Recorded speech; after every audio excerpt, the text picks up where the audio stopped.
আমি আমার রুমমেট হজে সাথী আমরার সাথী ভাই আমরা একই রুমে থাকি।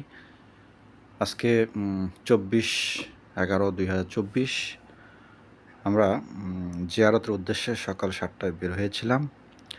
তো প্রথমে আমাদেরকে ওনারা জাবালে নূর জাবালে নূর না, এটা জাবালে সুর, এখানে আর কি আমাদেরকে ভিজিট করতে নিয়ে যান। তো এই ওমরায় আমার সফরে যিনি ছিলেন আমার বৃদ্ধ শাশুড়ি আম্মা, ওনাকে নিয়ে আমি এই ওমরাতে রওনা দেই 20 তারিখে।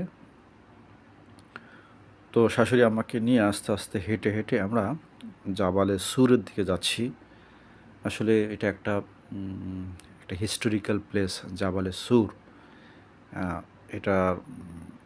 এটাকে কেন্দ্র করে অনেক ইসলামের অনেক গুরুত্বপূর্ণ কিছু জিনিস সংঘটিত হয়েছিল। বিশেষ করে আমাদের পেয়ারা নবী হযরত মুহাম্মদ সাল্লাল্লাহু আলাইহি সাল্লাম ওনার হিজরতের যে সময়, সেই সময়ের অনেক একটা ঐতিহাসিক ঘটনা আমরা এখন বলবো আপনাদেরকে। যে এটা জাবালে সুর এটাই মক্কা থেকে আনুমানিক 5-5.5 মাইল এটা দক্ষিণ দিকে আর কি অবস্থিত। এটা হাইট আছে প্রায় 2400 ফিট প্লাস। চূড়ার যে হাইটটা এটা প্রায় 2400 ফিট প্লাস। হিজরতের বিষয়টা আসলে জিবরাইল আলাইহিস সালাম রাসূলুল্লাহ সাল্লাল্লাহু আলাইহি সাল্লামকে আগেই বলে রেখেছিল যে আপনাকে মক্কা ত্যাগ করতে হবে, হিজরত করতে হবে, এবং সেটা মদিনায় যে হিজরত করতে হবে এই বিষয়ে জিবরাইল আলাইহিস সালাম আগে ওনাকে জানিয়ে দিয়েছিলেন আর। তো বিষয়টা অত্যন্ত গোপন ছিল। জিবরাইল আলাইহিস সালাম ওনাকে জানানোর পরে উনি বেশ এটা গোপনই রেখেছিলেন। উনি শুধু একমাত্র ওনার বন্ধু হযরত আবু বকর রাদিয়াল্লাহু তাআলা আনহু, ওনার সাথে মনের কথাগুলো শেয়ার করতেন, বা ভবিষ্যতে ওনার কী প্ল্যানিং, উনি কাকে সাথী হিসাবে নেবেন ওই সময়, এই বিষয়গুলো আসলে উনি একমাত্র আবু বকর রাদিয়াল্লাহু আনহুর সাথে বেশি শেয়ার করতেন মক্কার জীবনে আর কি।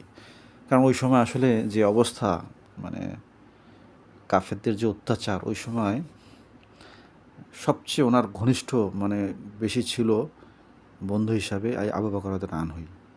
সব দিক দিয়েই উনি জান মাল এবং বিশ্বস্ততা, এই সব কিছুই একমাত্র উনি ওনাকে খুব সাপোর্ট দিয়েছিলেন প্রথম থেকেই। এই কারণে যে কোনো বিষয় উনি ওনার সাথে শেয়ার করতেন। তো হিজরতের বিষয়টা ওনাকে জানিয়ে রেখেছিলেন, এবং বিষয়টা জানানোর পরে আবু বকর রাদিয়াল্লাহু আনহু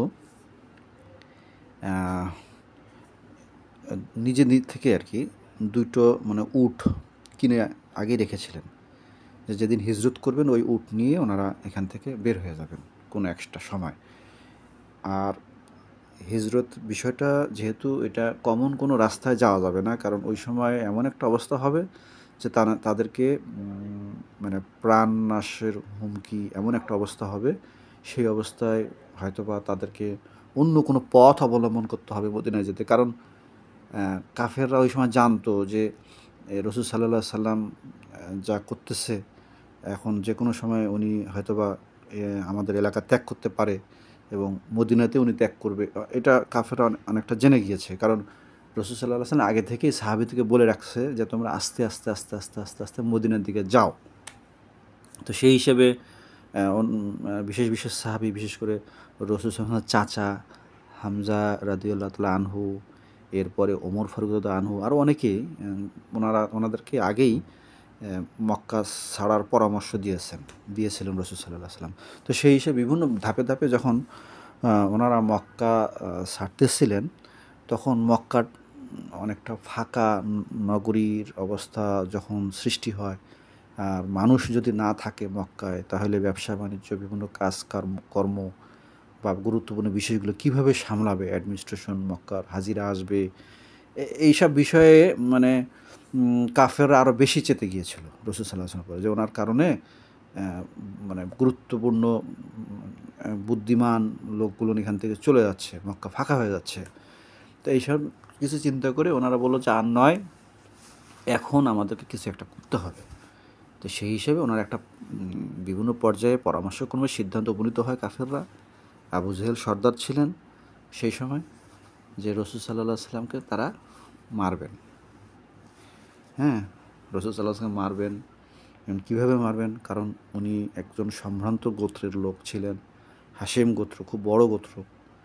এখন যদি ব্যক্তিগতভাবে কেউ মানে কাফেররা মারে, তাহলে মানে এটার যে রিপ্লাই, এটা সহ্য করা খুব কঠিন হয়ে যাবে তাদের জন্য। এই জন্য ব্যক্তিগতভাবে যে কে মারবে সেটাও সাহস পাচ্ছে না কেউ। তাই পরামর্শক্রমে ওনারা সিদ্ধান্ত উপনীত হইল যে ওনাদের মক্কার প্রত্যেক গোত্র থেকে একজন একজন একজন একজন করে লিডার আসবেন, এই সব কিছু লিডার মিলে ওনাকে মারবেন। সবাই মিলে যখন মারবেন, তখন হাশেম গোত্রের লোকরা এর যখন প্রতিদান চাবে, প্রতিশোধ নিতে চাবে, তখন আমরা সবাই মিলে যে খুনের যে একটা বদলা, 100 উট দিতে হয় কিংবা 100 গরু, মানে যে একটা আছে, ওই সময় একটা নিয়ম আছে ওদের, ওখানে একটা সিস্টেম আছে যে রক্তের প্রতিদান। তো সেটা ওরা সবাই মিলে টাকা সংগ্রহ করে গোত্রের লোকরা এটা পরিশোধ করে দেবে। এভাবেই সিদ্ধান্ত হয় আর কি ওনাদের মধ্যে। তো যেই রাত্রে ওনাকে মারবে, জিবরাইল আলাইহিস সালাম রাসূল সাল্লাল্লাহু আলাইহি ওয়াসাল্লামকে বলে রেখেছেন যে আজকে রাতে আপনাকে এখান থেকে যেতে হবে। আর ওইদিকে আবু বকর রাদিয়াল্লাহু আনহু ওই যে 2টা উট আগে কিনে রেখেছিলেন। উট দুটো ওনার বাসায় ছিল না, কারণ ওনার বাসায় যদি উট থাকতো, কাফেররা যদি জেনে যায়, তাহলে ওনাদের প্ল্যানিংটা ফাঁস হয়ে যাবে। এই জন্যে উনি আগে থেকেই ওই উট দুটো একজন পথ প্রদর্শক উনি নিলেন। ওনার নাম ছিলেন আবদুল্লাহ ইবনে আরিকত। উনি আসলে মক্কার মানে বিশেষ একজন পথ প্রদর্শক। উনি বিভিন্ন বাণিজ্য কাফেলা নিয়ে সিরিয়া, ইয়েমেন, মানে বিভিন্ন জায়গায় কাফেলাদেরকে নিয়ে উনি যেতেন। ফলে পথ বিষয়টা উনি অনেক মানে বিকল্প যে পথ, ওনার ধারণাটা সবচাইতে বেশি। এই জন্য উনি সব কিছু শেয়ার ওনাকে করলেন, আবু বকর আনহু, এবং উট দুটো ওনার কাছে রেখেছিলেন যতদিন পর্যন্ত ওনারা না বের হন।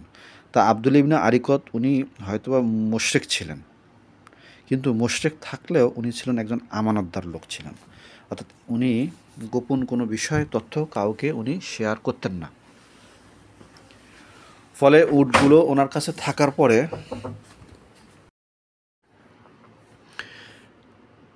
থাকার পরে কেউ আর বিষয়গুলো বুঝতে পারেনি যে ওনারা উটও কিনে রাখছে যাওয়ার জন্য, বা কবে যাবে, কি যাবে, কখন যাবে, এটা জানতো না আর কি। তো রাসূল সাল্লাল্লাহু আলাইহি সাল্লাম ওই রাতে আলী রাদিয়াল্লাহু আনহুকে ওনার বিছানায় শোয়ায়ে রেখে আবু বকর রাদিয়াল্লাহু আনহুর কাছে গিয়ে ঠিক ওই সময় যেটা জানতে পারলাম যে ওই সময় উনি হিজরতের সময় উনি যখন চারদিকে কাফেররা ঘিরে ফেলল ওনার বাসা, উনি সূরা ইয়াসিনের 9 নম্বর আয়াতটা পাঠ করে ধুলো নিয়ে ওখানে দম ফেলে উনি ছুঁড়ে মারেন। ওই বালুটা অ্যাট এ টাইম ওখানে যারা ওনাকে ঘিরে রেখেছিল, আল্লাহ তাআলা ওনাদের ওই সমস্ত কাফেরদের চোখে ঢুকিয়ে দিলেন। ফলে কেউ আর কিছু দেখতে পারতেছিল না। এখন মরুভূমি এমন একটা জায়গা যেখানে সবসময় পানি সব জায়গায় অ্যাভেলেবেল থাকে না। তো ফলে তারা চোখে না দেখতে পারার কারণে পানির খোঁজে তারা বিভিন্ন দিকে ছোটাছুটি করা শুরু করলেন। এর ভিতরে রাসূলুল্লাহ সাল্লাল্লাহু আলাইহি ওয়াসাল্লাম ওখান থেকে বের হয়ে গেলেন। বের হয়ে যথা নিয়মে আবু বকর রাদিয়াল্লাহু আনহু ওনার বাসায় গেলেন এবং ওনার সাথে নিয়ে ওনারা দুইজন মদিনার দিকে না গিয়ে মদিনার উল্টো দিকে, অর্থাৎ মদিনা মক্কা থেকে অনেক উত্তর দিকে আর কি। তো ওনারা উত্তর দিকে না গিয়ে মক্কা থেকে ওনারা দক্ষিণ দিকে ওনারা বের হয়ে গেছেন। এটা একটা মানে ওনাদের একটা কৌশল, যাতে তারা তো আগেই জানতো যে ওনারা মদিনার দিকেই রওনা দিচ্ছেন হয়তোবা, তাহলে আমরা ধরে ফেলি পিছন থেকে, অর্থাৎ তাদেরকে যাতে খুঁজে না পায় এই কৌশলে ওনারা উল্টা দিকে দুইজন অন্ধকার রাতে ওই রওনা দিয়ে এই জায়গায়, অর্থাৎ প্রায় 5 মাইল দূরে গিয়ে ওই রাতেই প্রায় 2400 ফিট উপরে উঠে উপরে ওঠার পরে একটু নিচের দিকে অল্প একটু নিচে গিয়ে ওই একটা গাড় আছে, এই গাড়ের মধ্যে ওনার আশ্রয় নেন, মানে ছোটো গুহা। এখানে গাড়কে ছোটো গুহা বলা হয়, আর কাহাফকে বড় গুহা বলা হয়। তো এটা ছোটো গুহা, দুইজন কোনো রকম ওখানে আটো করে আর কি লুকানো গিয়েছিল। ইন দ্য মিন টাইম ওনারা কাফেররা ওনাদেরকে খোঁজাখুঁজি করার জন্য বিভিন্ন দিকে ছোটাছুটি শুরু করলো। আর মানে এমনভাবে তারা এক্সাইটেড বা এমন রাগ তা রসুল সাল্লাল্লাহু সাল্লামের উপরে এবং আবু বকর আনহুর উপরে তারা ছিল ওই সময়। আবু জেহেল ওই সময় ঘোষণাই করে দিল যে যেই রসুল্লাহ সাল্লাল্লাহু সাল্লাম নাম ধরে বলল, প্লাস আবু বকর আনহুর নাম ধরে বলল যে ওনাদের মাথা নিয়ে আসতে পারবে, তাদেরকে বা তাকে 100 লাল উট পুরস্কার দেওয়া হবে। তো আরবের মধ্যে এই লাল উটটাকে খুব মানে মূল্যবান হিসেবে ওই সময় আখ্যায়িত করা হইতো। ফলে ওই ঘোষণা দেওয়ার পরেই অনেক গোত্রের অনেক নেতা রসুলুল্লাহ সাল্লাল্লাহু আলাইহি সাল্লাম এবং আবু বকর আনহুর খোঁজে বিভিন্ন জায়গায় তারা মানে খোঁজাখুঁজি শুরু করলো। এমন একটা অবস্থা এসেছিল, প্রায় মানে দুইজন কাফের প্রায় ওনার গাড়ের কাছে চলে গিয়েছিল এবং গাড়ে গিয়ে ওনারা উকিঝুঁকিও দিতেছিল। কিন্তু যখন উকিঝুঁকি দিতেছিল গুহার মধ্যে, তখন রসুল্লাহ সাল্লাল্লাহু আলাইহি সাল্লামকে ওনারা দেখতে পাচ্ছিল না, আবু বকর আনহুকে ওনারা দেখতে পাচ্ছিল। ওনারা আবার রসুল্লাহ সাল্লাল্লাহু আলাইহি সাল্লাম আবু বকর আনহু ওনাদেরকে দেখতে পাচ্ছিল। তারা দেখতেছিল যে ওখানে কবুতর বাসা বাঁধছে, ডিম পাড়ছে, কাফেরাই দেখতেছিল ওখানে। এরপরে মাকড়সা বিভিন্নভাবে জাল মানে বিছিয়ে ফেলছে, অনেক ঘন ঘন জাল। তখন তারা ভাবতেছে যে এটা তো মানে কত বছর ধরে এখানে কেউ ঢোকে না, বোঝাই তো যাচ্ছে, তাহলে এখানে ঢোকার আর কোনো প্রশ্নই আসে না, সো আমরা ব্যাক করি। এটা আল্লাহরই একটা কুদরত যে আল্লাহ রসুল্লাহ সাল্লাল্লাহু আলাইহি সাল্লামকে হেফাজত করবেন।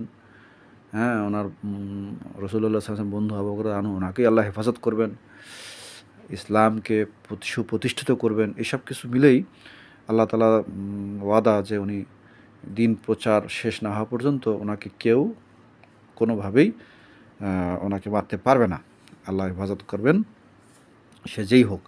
তো যা হোক, তারা বলা যায় যে এক ধরনের ব্যর্থ হয়েই ফেললো।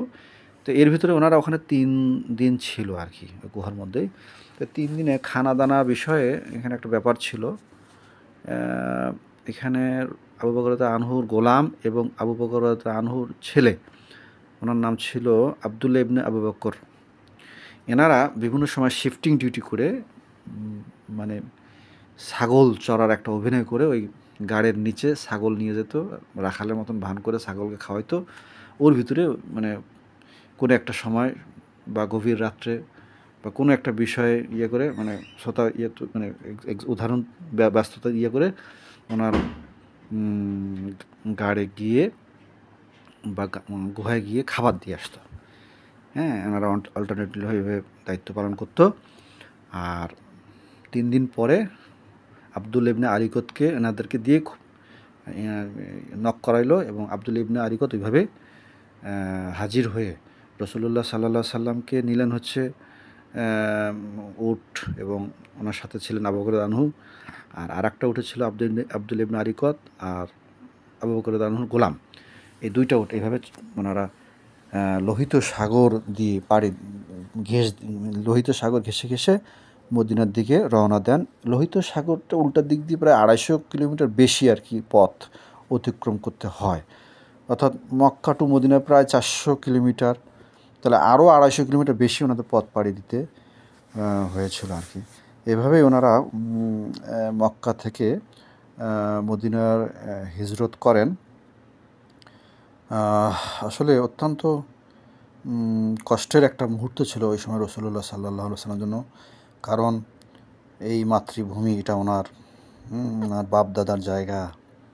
এগুলো সব কিছু ওনাকে এখন ত্যাগ করে যেতে হচ্ছে। নিজেরই বংশের লোকেরা, নিজেরই আত্মীয়স্বজনরা নিজের এলাকায় নিজের কোনো নিরাপত্তা নাই। তারাই ওনাকে এখন মারতে চাচ্ছে। অথচ মানে তাদের হেদায়েতের জন্য রাসূলুল্লাহ সাল্লাল্লাহু আলাইহি সাল্লাম এসেছে। তাদেরকে বাঁচানোর জন্য আল্লাহ তাআলা ওনাকে রহমত হিসাবে ওনাকে পাঠিয়েছে। ওনাকে সবাই বিশ্বাসও করতো, জানতো যে ইনি সাদেক আলামিন, সত্যবাদী, ইনি আমানতদার। তারপরও যখন উনি নবুয়ত পেয়ে যান, নবীর দাওয়াত মানে দাওয়াতের কাজ করেন, তখনই হয়ে গেল উনি ওনাদের শত্রু, অর্থাৎ সাদেক, অর্থাৎ সত্যবাদী। ওনাকে আখ্যায়িত করত, পরে ওনাকে আবার মিথ্যাবাদী হিসেবে আখ্যায়িত করে যে উনি মিথ্যা কথা বলে, ওনাদের বাপদাদার ধর্মকে ছোট করে, উনি জাদু করে, ওনার ভিতরে জাদু কথা আছে, ওনার কথা শুনলে আকৃষ্ট হয়ে যায়, আমাদেরকে বেদিন করে দিচ্ছে, আমাদের দিন থেকে সরায় দিচ্ছে। এই সব বিষয়ে আর কি নানানভাবে ওনাকে মনোপীড়া দিত আর কি কাফেররা। আরও অনেক প্রকার মানে ফিজিক্যালিভাবে ওনাকে হেনস্থাও করা হতো আর কি, করা হয়েছিল। وجعلنا من بين أيديهم سدا ومن خلفهم سدا فأغشيناهم فهم لا يبصرون.